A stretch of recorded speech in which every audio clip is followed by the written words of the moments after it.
Good morning students, कैसे हैं आप सभी। देखिए, हम चैप्टर कर रहे हैं प्रिजर्वेशन ऑफ फूड, जिसमें हम कहाँ तक पढ़ चुके हैं। हम प्रिजर्वेशन ऑफ फूड के 3 मेथड्स पढ़ चुके हैं, heating, drawing and cooling, right. आज हम नेक्स्ट कुछ जो हमारे मेथड्स होते हैं उनको देखते हैं, वो क्या चीज़ है। सबसे पहले एक आपको पैराग्राफ दिया है, डू यू नो, कि आपसे पूछा है कि आप जानते हो ऐसा कुछ भी जो हुआ हो। देखिए, इसमें किसी साइंटिस्ट का नाम है, the French scientist Louis Pasteur. Pasteur मतलब उसका सरनेम है। उसने एक विधि बनाई थी जिससे क्या कर सकते हैं हम, फूड जो हमारा मिल्क है उसको प्रिजर्व करके रख सकते हैं। जो हमारा थैली में दूध आता है ना, वीटा हो गया, लक्ष्य हो गया, जो दूध आता है वो होता है पॉस्चराइज्ड। पॉस्चराइज्ड मतलब जो इसने टेक्निक निकाल कर दी थी वो क्या है, प्रिवेंट करती है, हमारे फूड को प्रिजर्व करती है बैक्टीरिया से। Okay, the French scientist Louis Pasteur developed a method of preserving milk. Milk को बचाने की एक तरीका उसने खोज निकाला। क्या तरीका था? This method is called pasteurisation. Pasteurisation मतलब उसके नाम से ही क्या पड़ा, इस प्रोसेस का नाम पड़ा। आफ्टर हिज नेम, उसके नाम से ही पड़ा। In this method milk is boiled for some time to kill bacteria present in it. क्या करते हैं, सबसे पहले मिल्क को गर्म आंच पर उबाला जाता है। उबालने से क्या होता है, जो बैक्टीरिया ज्यादा गर्मी में मर जाते हैं वो गर्म करने की वजह से क्या हो जाएंगे, उबालने की वजह से क्या हो जाएंगे, खत्म हो जाएंगे। ठीक है, and then cooled quickly to prevent remaining bacteria from growing. और जो गर्म करने से नहीं मरते, कुछ बैक्टीरिया ऐसे होते हैं जो क्या करते हैं, ज्यादा हाई टेम्परेचर पर सरवाइव कर लेते हैं, बट लो टेम्परेचर पर क्या हो जाता है, वो खत्म हो जाते हैं। तो एक बार उबाल दिया ताकि जितने बैक्टीरिया गर्मी में मरते हैं वो मर जाए। उसके बाद क्या किया कि उसे इमीडिएटली कूल किया, यानी कि आप उसे रेफ्रिजरेटर में इमीडिएटली डाल दो, उबालने के बाद तुरंत डाल दो। उससे क्या होगा, जो रिमेनिंग बैक्टीरिया है वो मर जाएंगे।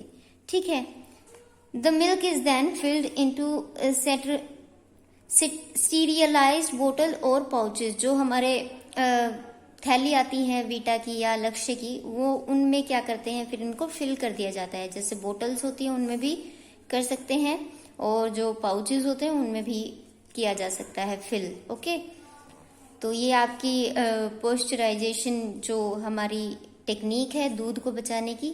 ठीक है, इसके बाद देखिए हमने 3 मेथड किए थे, हीटिंग, ड्राइंग एंड कूलिंग। अब 4th आता है using salt and sugar. Salt and sugar use कर सकते हैं हम किसके लिए, बैक्टीरिया या फंगाई से बचाने के लिए। अगर आपको पता हो, सोल्ट क्या करता है, वो मॉइस्चर को अब्जॉर्ब कर लेता है। मॉइस्चर अगर किसी चीज में है तो आप उसमें ना सोल्ट डाल दो तो वो सोल्ट को खींच लेता है। ठीक है, डिपेंड करता है कि कितना मॉइस्चर है और कितना आपको सोल्ट डालना पड़ेगा। Okay, some fruits and vegetables such as mango, lemon, आंवला can be prevented by preserved in form of pickles by using salt as a preservative। Preservative मतलब ऐसा कोई फैक्टर जो क्या करता है, प्रिजर्व करता है, संरक्षण करता है, बचाव करता है आपके फूड का।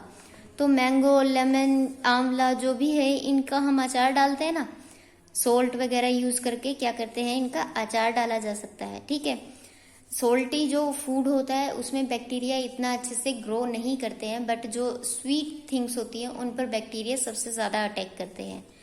सम fruits such as apple, ripe mangoes, ripe यानी कि पके हुए, यहाँ पे कच्चे आम की बात की है, जो आम का अचार हम डालते हैं ना जिस मैंगो से, उसकी बात है। Oranges, strawberries, pineapples are preserved in form of jams and jellies by using sugar as a preservative. और जो हमारे पके हुए फ्रूट जो आ जाते हैं उनका हम क्या बना सकते हैं, जैम बना सकते हैं, जेली बना सकते हैं, और उनको लंबे टाइम तक प्रिजर्व करके रख सकते हैं। Salt and sugar remove water. जो मॉइस्चर होता है किसी खाने में उसको रिमूव कर देता है from the food, and this prevents the bacteria from growing and prevent food spoilage. वो फूड को स्पॉइल होने से बचाते हैं, क्योंकि मॉइस्चर अगर खत्म हो जाएगा तो बैक्टीरिया एंड फंगाई जो है वो वर्क नहीं करेंगे, ग्रो नहीं करेंगे।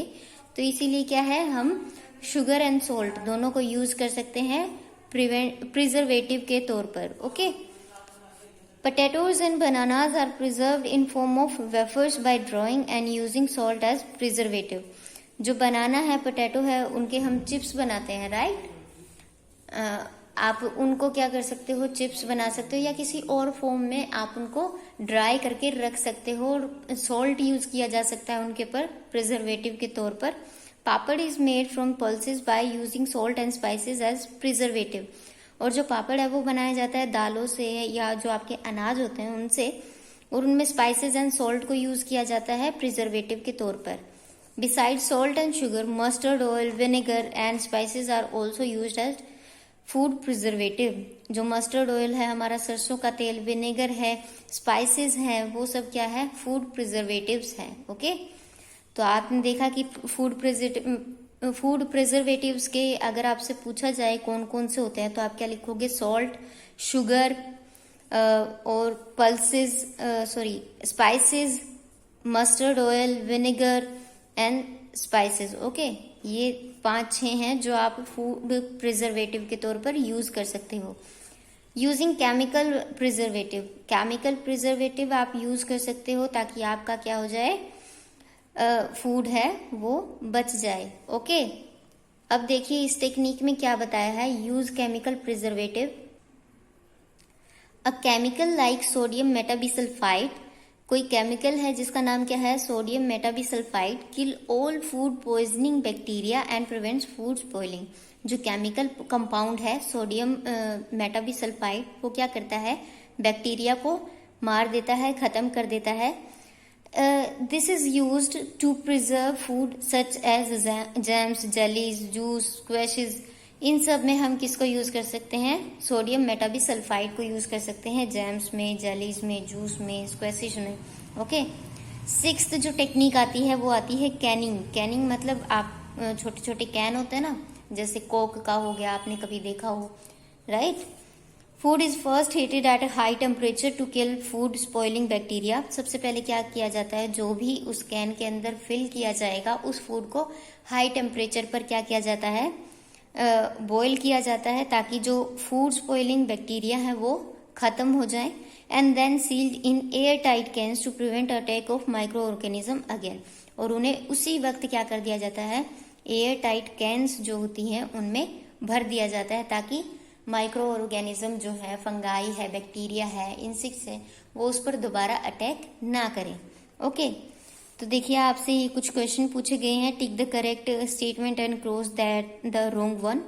तो आप ये खुद से कीजिएगा, आपको अच्छे से पता है, ठीक है, हमने पूरे चैप्टर में इन्हीं के बारे में पढ़ा है। अभी मैं आपको आगे टॉपिक करवाती हूँ, एडवांटेजेस ऑफ फूड प्रिजर्वेशन।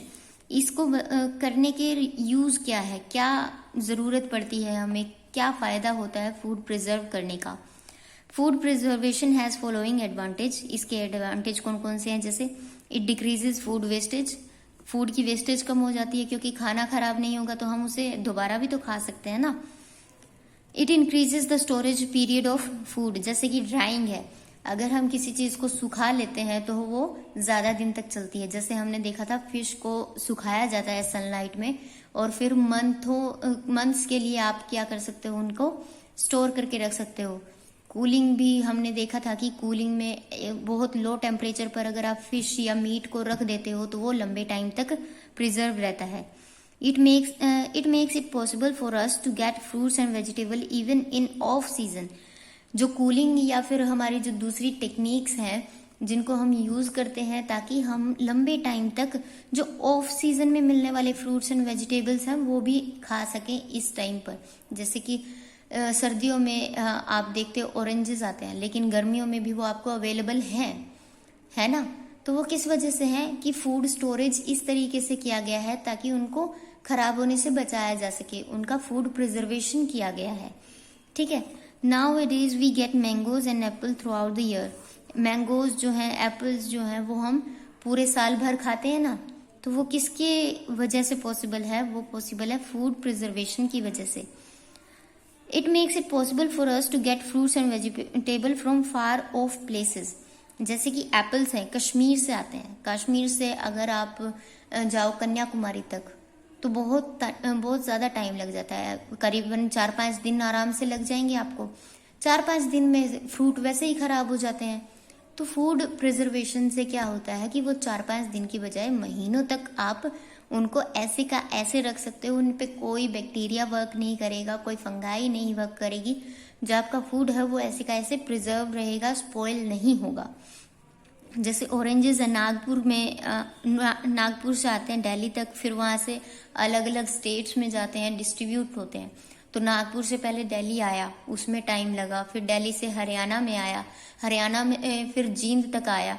तो वहां तक आते आते क्या हो जाता है कि खराब होने के चांसेस बढ़ जाते हैं।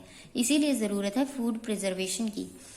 Preventing wastage in a country like India, जहां पर बहुत ज्यादा पॉपुलेशन है, क्या है, many people do not get enough food to eat. हमने पहले भी पढ़ा था not enough food 7th chapter, उसमें बहुत सारे लोगों को खाना तक नसीब नहीं होता।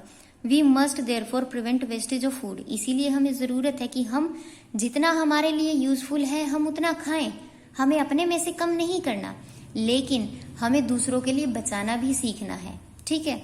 We prevent wastage of food in following ways, हम क्या कर सकते हैं, take only as much food on your plate as you can possibly eat, जितना आप खा सकते हो सिर्फ उतना ही लो, वेस्ट मत करो। जैसे शादी वगैरह होती है, पार्टियां होती है, उसमें क्या करते हैं लोग, भर भर के एक ही प्लेट में बहुत सारा खाना रख लेते हैं, फिर गुचड़ पुचड़ हो जाता है, बाद में कहते हैं मेरे से तो खाया नहीं जा रहा, और वो सारा खाना किधर जाता है, डस्टबिन में। तो ऐसे नहीं करना, सिर्फ उतना ही खाना लो जितना आप खा सकते हो, कहीं भागा थोड़ी जा रहा है, आप बाद में भी तो ले सकते हो ना। Cook as much food as family requires, जितनी फैमिली को रिक्वायरमेंट है सिर्फ उतना ही खाना बनाइए, फालतू बनाने का कोई फायदा नहीं है। आपको बारात नहीं जिमानी मतलब वो खिलाते हैं ना बारात को, है ना, कोई बारात थोड़ी इनवाइट कर रखी है आपने। आपकी फैमिली के लिए जितना रिक्वायर्ड है आप उतना ही कुक करिए। Store the left over food in refrigerator, जो फ्रिज है आपका उसमें लेफ्ट ओवर फूड, जो बचा हुआ खाना है उसको रखो। ठीक है। In a cool dry place for later use, ताकि आप उसको दोबारा भी खाने के लिए इस्तेमाल कर सको। ठीक है। Store carriers pulses spices in clean dry air tight container, ताकि वो खराब ना हो, इसीलिए उन्हें एयर टाइट कंटेनर में भर के रखो। Store fruits and vegetables in refrigerator और इन अ कूल और ड्राई प्लेस, आप जो फ्रूट्स एंड वेजिटेबल्स हैं उनको भी फ्रिज में रखो, जहां पर फंगाई या बैक्टीरिया वर्क ना करें, ऐसी कंडीशन में रखो। We must not waste food, क्योंकि खाना सबको नसीब नहीं हो रहा है, इसीलिए हमें जितना चाहिए हम उतना खा सकते हैं, खाएंगे। लेकिन अगर हमारे खाना बचाने से किन्हीं 4-5 लोगों को एक्स्ट्रा अनाज मिल जाता है तो इसमें बुराई थोड़ी है। तो हमें ऐसा करना चाहिए, हमें वेस्ट नहीं करना है खाना। Okay. Remember, food preserved or saved is food produced. Food is precious. सिर्फ अनाज को पैदा करना ही उत्पादन नहीं होता, फूड प्रोडक्शन नहीं होता। कहते हैं कि बचाना भी एक तरह से क्या है, फूड प्रोडक्शन ही है। आप बचाकर औरों के लिए वो फूड प्रोवाइड करवा रहे हो, that's also known as food produced. Okay.